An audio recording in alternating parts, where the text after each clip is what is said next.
کلمه how 3000 بار دیدی. یعنی چی؟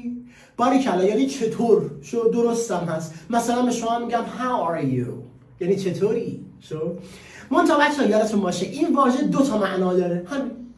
دومین معنای واژه how میشه چقدر. ببین کی میشه چقدر؟ وقتی بعد از how صفت بیاد. همین.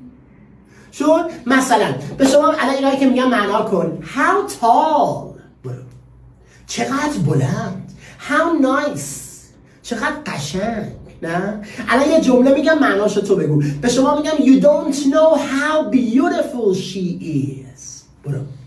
you don't know، تو نمیدونی how beautiful، چقدر زیبا she is، او هست. خیر انشاءالله به ماچ خوش به حال آقاشون.